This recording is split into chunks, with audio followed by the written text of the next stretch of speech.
IQ 34 and below, the lowest level. At the very bottom of the scale, learning even simple things takes a lot of help every single day. Things like getting dressed or eating can need someone else's help most of the time. This is a very small group of people, and they need extra care their whole lives, kind of like how a baby needs constant help, except this doesn't go away as they grow up. IQ 35 to 49, a little higher. Here, people can learn to talk in simple sentences and take care of themselves a little more, brushing their teeth, picking out clothes, eating on their own.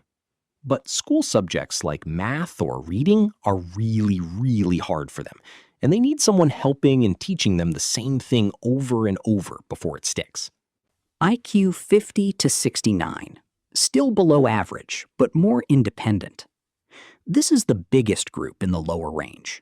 People here can read simple books, write simple sentences, and do easy math, kind of like a 9 or 10-year-old would.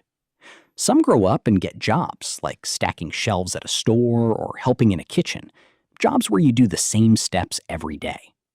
The hard part is when something unexpected happens, like the cash register breaking or a new schedule. That's much trickier for them to figure out on the spot. IQ 70 to 79, just below average. Kids and adults here are completely normal at making friends, having feelings, and being kind, no different from anyone else in that way. Where it gets tricky is schoolwork, especially word problems or homework with lots of steps. Imagine a math worksheet that says, if Sam has 3 apples and gives away half, then buys 4 more. That kind of multi-step thinking takes more effort for them. Memorizing facts is usually easier than figuring things out from scratch. IQ 80 to 89, a bit below average. This is just slightly under the middle of the pack. Learning still happens totally fine here.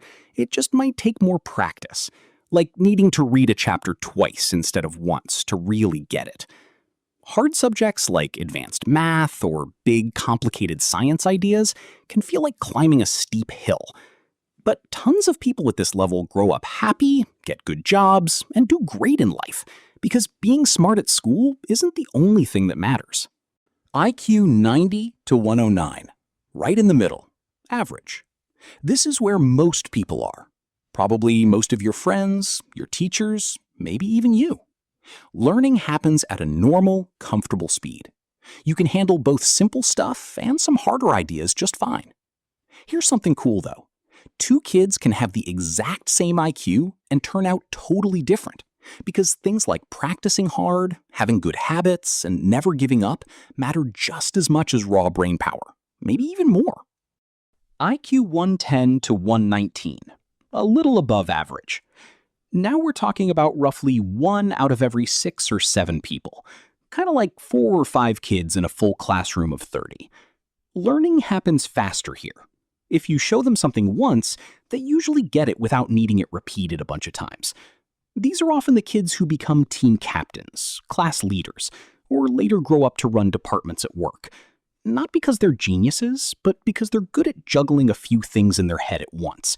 But even here, hard work still matters more than natural talent. IQ 120 to 129, pretty far above average. About 1 out of every 15 people. This is the kid who actually gets excited when the teacher hands out the hard bonus problem, while everyone else groans. They're usually near the top of the class without trying to be. In conversations, they sometimes can't help correcting a tiny mistake nobody else even noticed.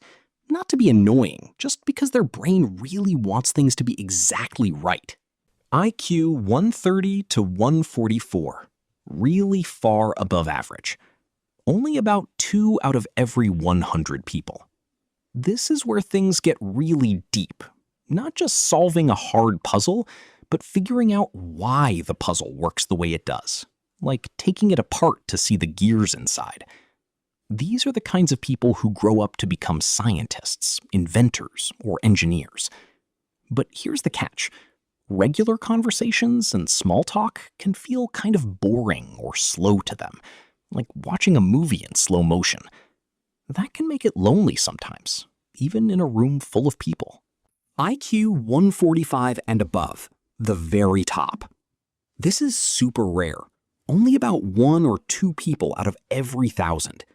Their brains don't just work fast, they work in a whole different way, noticing big, deep questions about life and the world at a much younger age than other kids do. Finding someone their own age who thinks the same way can be really hard, so they often feel more comfortable talking to adults or just diving into books and ideas instead. This tiny group has produced some of history's biggest thinkers, like Albert Einstein, but that same powerful brain can feel really lonely if nobody understands them or helps guide them.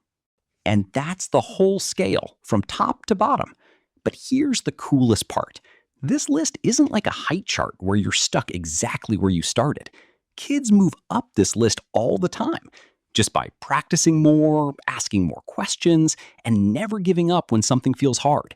The number you start with isn't the number you're stuck with forever. So here's what I want to know. Where do you think you landed on this list? And more importantly, which level do you want to reach someday? Drop it in the comments.